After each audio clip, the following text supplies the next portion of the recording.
Hello, my Misfit friends. We've got a very special episode for you here today on the Isle of Misfits, because guess what? It's not just on one count, but two. Count them, 2 counts. Number 1, we are live in the Misfit Studio of Awkwardness, so that's pretty special. And number 2, we've got a pretty darn special guest here with us right now, someone I've known for a very, very long time, and you're about to get to know her today. Her name is Laura Wade. She's a singer. She's a songwriter. She plays all the instruments: piano, the Native American flute, the ukulele, hand percussion, you name it, she's played it. She is a musician that draws her inspiration from her indie folk and contemporary Christian music, love and background with some pop and jazz and country elements. She's done it all. Most of all, she is my very good friend, and I would love to welcome her today. Thank you, Nancy. It's an honor to actually be on the other side and not just listening to the podcast, but be on the podcast. So I'm excited. Thank you so much. We're so glad to have you here today. But wait, actually, there's even more, because what I didn't mention, you're also a veterinarian, and not just any kind of veterinarian. You're very special class of veterinarian. Tell us a little bit about that. Oh, well, I'm a bird nerd by day. She's a bird nerd. We got our own bird nerd here. I'm one of a small group of specialists that is trained for birds, but we do all exotics and bunnies and snakes and all sorts of stuff. So by day, I'm a veterinarian. By day, she's with the birds, and well, I don't know. Do you just do music at night, or you just do it whenever? I'm a mom, and there's other things. A dog owner, and so she does it all when she can. She's just a woman. She's a Renaissance woman, really. Is what we're saying. Because you're very artsy and creative. I mean, we could just talk about all the things today, and we can and we will. But we especially want to talk about some special music projects that you have going on. So we're gonna do that. We're gonna play the stupid game, because you know that's a must. Okay, you're a listener. So today you're gonna be a participant. I'm ready in the stupid game, and then I also want to talk about. Let's talk about like how we met. Yeah, just a little bit, just a little. But first the stupid game. So I'm gonna give you a choice. You can mix and match. You can go this way. You can go that way. Today's stupid game, in your honor, handcrafted in the time-honored tradition of our forefathers, is all about tapping into a couple things that I know about you. You have a very trained musical ear, like a highly sensitive ear. So we could go in the direction of interval training. Okay. So for you music nerds out there, your ears are perked up. You're all excited. So we could do that. I also know that you're a bit of a fanalo, as they say. So my fourth grade crush. We could tap into a little bit of that. So we could go one way, both ways, a little bit of both. So you tell me. Yeah, I think we should do some both. Let's do some both. A little bit of everything. Okay, she wants to do some both, my friends. So all right, let's start here.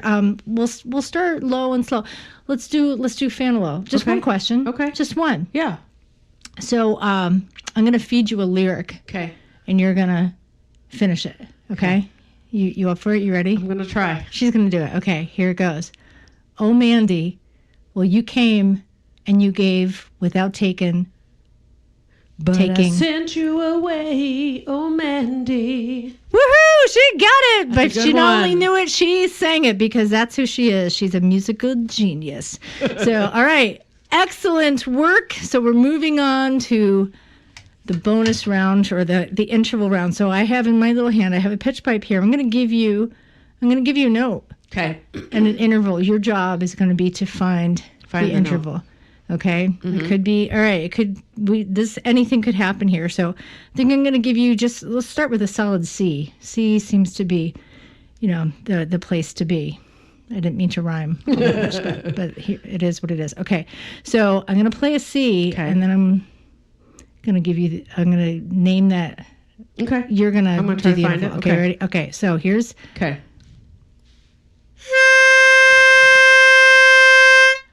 So I would like you to find a major second from there. Okay. Here we go. Yep. C.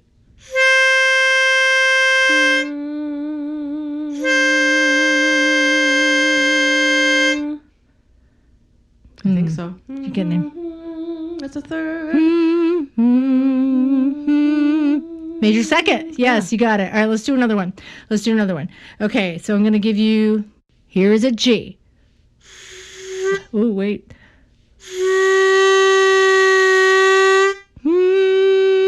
Or let's do another perfect fourth. Let's do perfect fourth. Got it. Ding, ding, ding. Here comes the bride. Winner, winner. Chicken dinner. And I didn't say that just because she's a bird nerd. Excellent job. You are a true Fanalo. You are a true knower of the intervals. Excellent work. Give or take a few. Yes. If I had did I already give you a Misfit mug? If I didn't, I'll have I don't think I've got one yet. You've not gotten a Misfit mug? I need all right. All right. So we're going to have to get our Etsy on or something. My morning coffee every morning. Yes. So a limited edition will be coming your way sometime within the next calendar year. So excellent work. Thank you for playing. Awesome. So now we know a little bit more about you. But I said I wanted to talk about how we've met, because we've known each other for a little while. Early 90s. Do you remember? 1992-ish. Was it 92? Campus Crusade for Christ. That was a long time ago. We've both been alive that long? Are you sure? Unfortunately. Well, maybe fortunately. Yeah. Look at it the positive. Yes, it's good to be alive. Yes. Yeah, so we were in, you had come into University of Buffalo, where I was a bio major music minor, and I think we were in the same Bible study. With someone you had on the Misfits before. Yes, Campus Crusade for Christ, I think was our meeting grounds. That was the catalyst for our meeting. You right? Yes, Betsy. Hey, Betsy. Shout out to you out there in Misfit Land. But yeah, so we were all sang the same. on Thursday Night Live. The we music did. Team. We did. Yeah. Yeah. James Killier Room. And that's right. Yes, we did. And then years later, right? So you went off to do your veterinary thing. You went to your Ivy League life, and then I went off to my Misfit life. But then years later, we reunited at church. I ran into you in the sanctuary, and I said, "That can't be." It's crazy. How are you here? How was I there? Yeah. And yet there we are. You married there someone we were, from here and came back. And here we are. Yeah. So now, just 23 short years later. No, 33. Oh, goodness. Oh, no. Oh, wow. How did I miss that extra decade? So, yeah. So you've become one of my dearest friends. You are, you've always been a great friend since I've known you, but it was just a wonderful bonus to meet up with you again. So, keep track of each other throughout the years. Yeah. So yay. So all right. So now that we know that, enough about me. So now let's talk about you, because I kind of teased out. So we're here to talk about one of the many. You're involved in a lot of different projects. Creative person, like I said, artsy. You got the bird nerd thing going on, but you also love music. Yeah. I've always, ever since I could remember, just enjoyed listening to the music on the radio, coming up with harmonies. Whenever I got an opportunity for whatever, I just would do it. And I really started writing songs because I thought, well, I think I could write a song.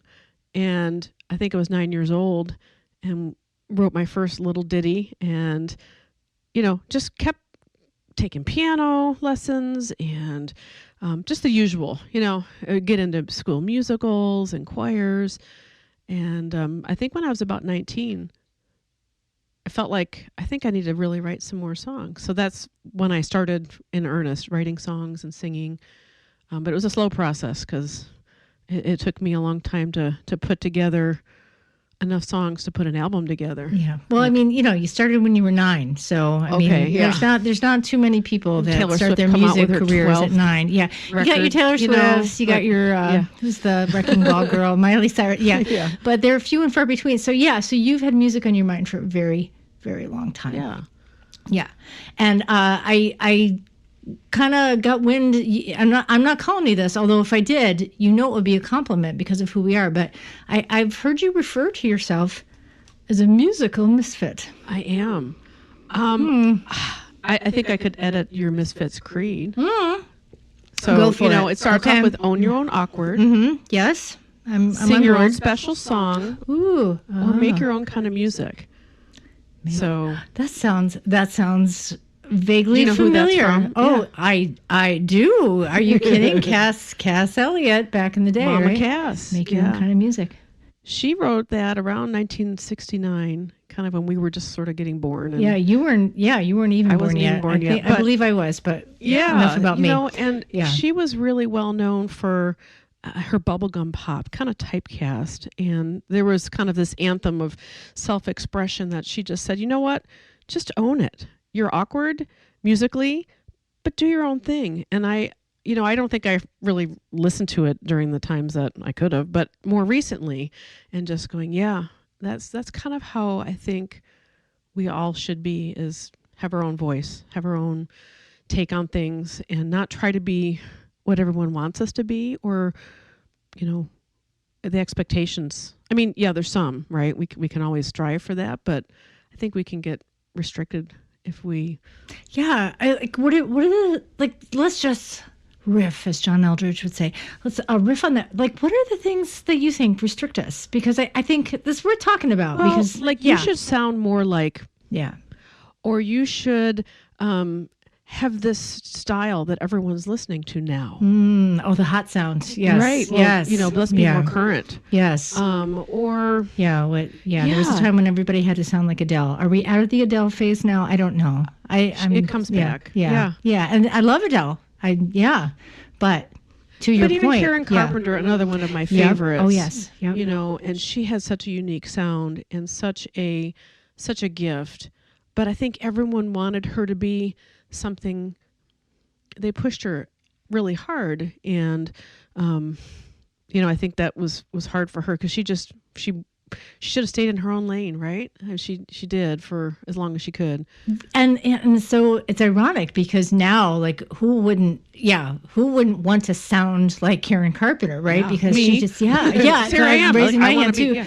But to kind of circle back to this, it's great when we appreciate a certain sound, we want to emulate it. I mean, that's a great compliment. But what you're saying is maybe there's a little too much of that. I mean, it's fine to be influenced by people, and we're all influenced by somebody. But when it gets to, when we kind of push it to the point where we've lost, or maybe never even discovered, our own sound, because we're trying so hard to sound like somebody else or be like somebody else, rather than. I think we can stifle ourselves, or just feel like, well, I can't be that, so I'm just not going to be.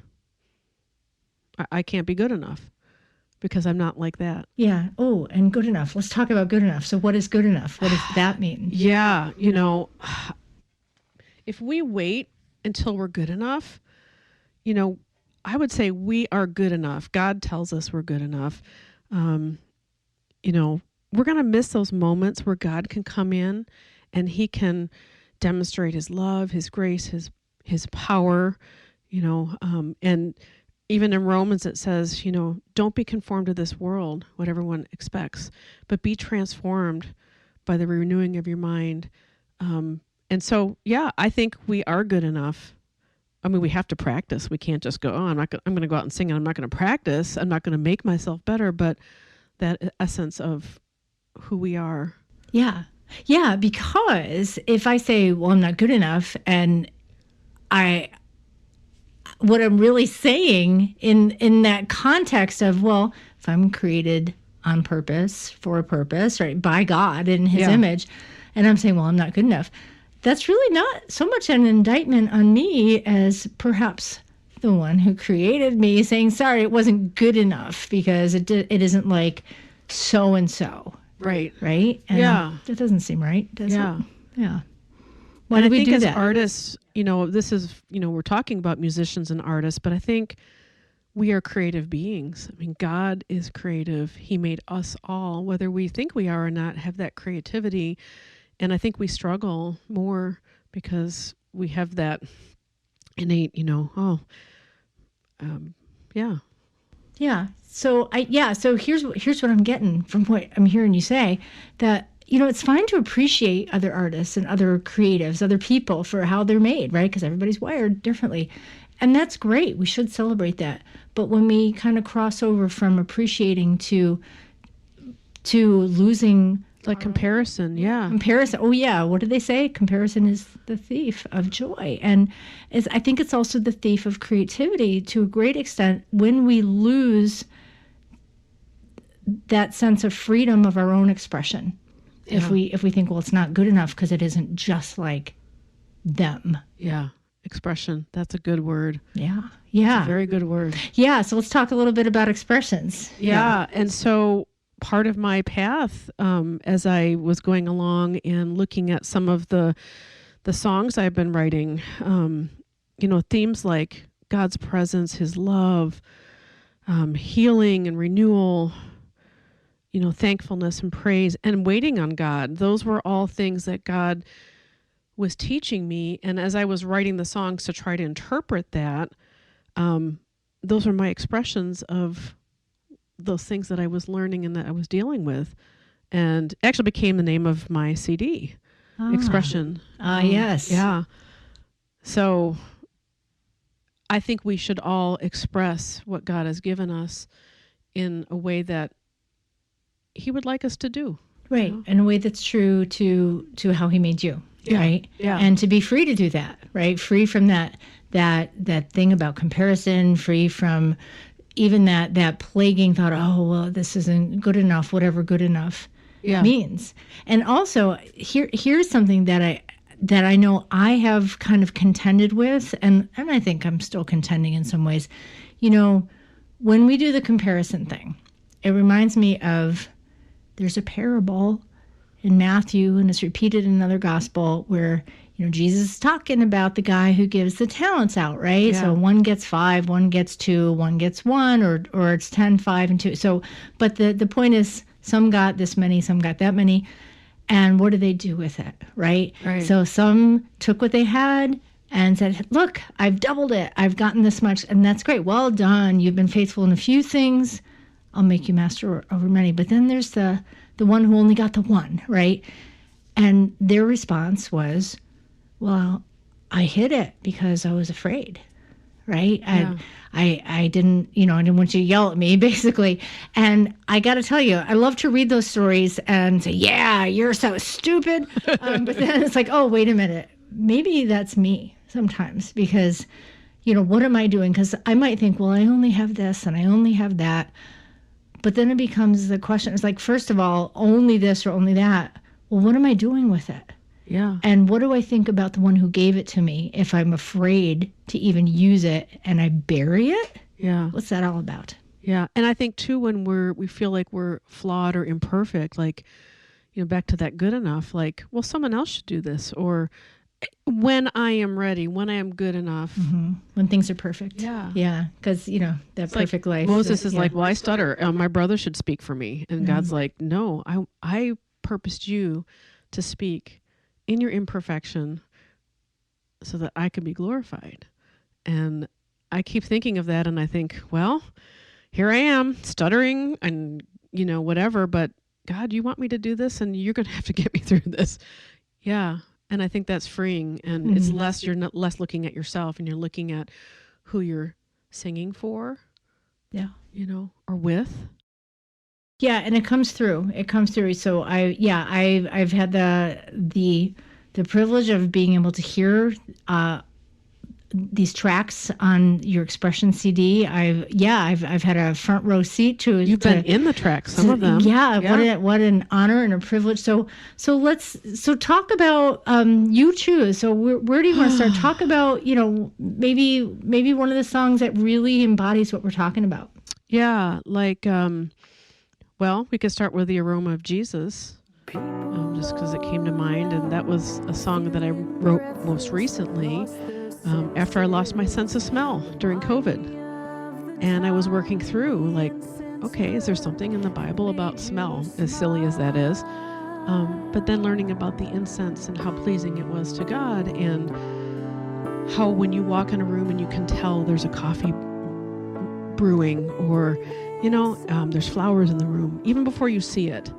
And so just the thought of being the aroma of Jesus to somebody, yeah, that was just like, wow, I like that. That kind of makes me feel better about losing my sense of smell. Most of it came back, but it was a hard time. Yeah. Yeah. But out of a hard time, something beautiful came out of it. Yeah. Right? And you sang on that with me, so that's why I So started with that yeah, one. and that's I'm not saying that's why it was beautiful, but that was it was beautiful. It was redemptive, right? Because who raise your hand if you got through that time unscathed in any way? Because that was just a weird, crazy time for just about everyone living on the face of the earth. Right? Yeah. So Yeah. So to find some redemption in that, to find some encouragement in that, good on you, I say. Yeah, it was, and one of the very first songs, well, the first song I recorded, "I Am Here," it was 92, 93, and that was. You think you're alone, but you're not. Be still, you're safe, do not fear. The one who loves you is here. Clang, clang, clang, clang. And You know I established the dawn after night. there is even a bird reference in there from Matthew. Do you know the verse? I care for the birds of the field. Why do you need to worry? Oh yes, Yeah, that consider one. consider the I birds. was like, I was thinking of birds even back then. Even that. So, side note, did you know back then that that's what you wanted to do? I did. I actually knew from a pretty early age I wanted to be a vet, and I Like a always bird loved vet? birds. Yeah, I Yeah. think so. I Yeah. didn't know that you could be a bird specialist when I was 8, and until the 80s you couldn't. But I think it was in my trajectory back then too. Somehow. See, so you had little hints, little foreshadowings Yeah, to come. Yeah. but just being able to write a song that says God is here, I am here, God is speaking. That was my very first effort. Yeah, and you were, how old were you when you wrote that one? Oh, about 1920. Okay, so Yeah. that was one of your, okay, all right. There's another song that I remember from the UB years, from the college years, because, I was around for Many, oh Lord. part, Yeah, it Psalm was 40. kind of like a part 1, part 2. Yeah, Psalm 40, 5 and 8. And that one is, the reason I can remember it is because it was in a song, right? You put it to music and many, O Lord, my God, are the wonders that you have done, the things that you planned for me, no one can recount to you. And when I was starting I was with the Continental Singers for 4 summers, and I was starting off on this great journey of going to college and who am I going to be. And I came across that verse. I said, gosh, that's a great verse just to put on, my wall. And, so I wrote the little chorus so I'd remember it. And I asked you to sing it with me a couple times as like a little. I remember it well. Duet. I've remembered it all of these years, like the years that the years when we had gone our separate ways. Yeah. I still remembered that song. Yeah. And then the interesting thing about that is just a couple years ago, I was thinking about that song, playing it on the piano and going, this song needs a verse. And I was singing for church, the recovery group, and we were going through some themes about that. And I was reading back in the section in the Bible, and I read a little bit earlier, a couple sentences, paragraphs earlier, and it came, I waited for the Lord. He heard my cry.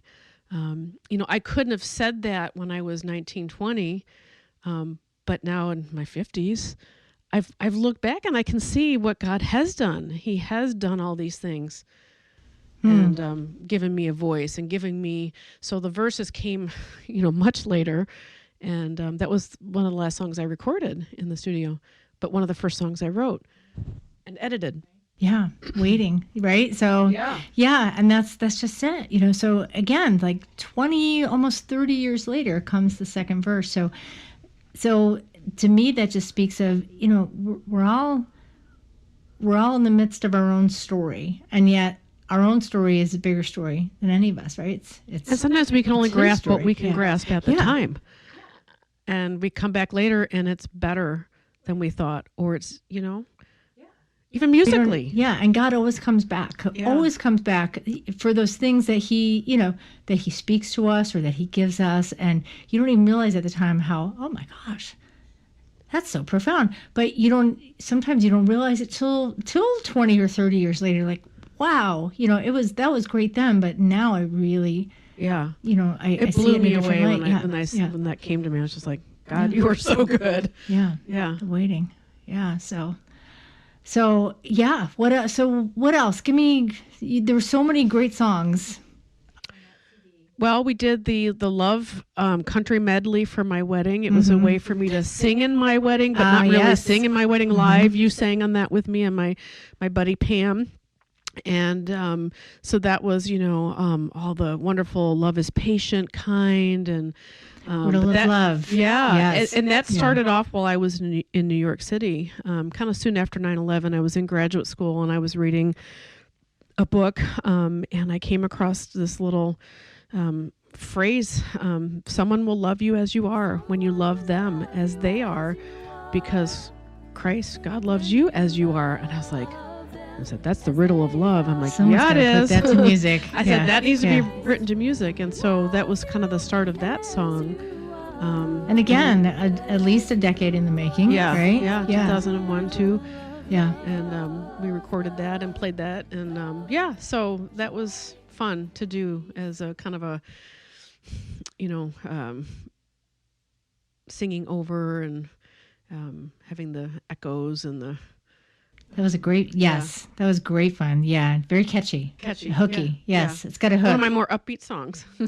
Yes, lots of harmonies, Yeah. which I love. So, yeah. So, the word ruminating is coming to mind, because I'm catching a theme, especially, these last few songs that we talked about. Some of them started decades ago. Yeah.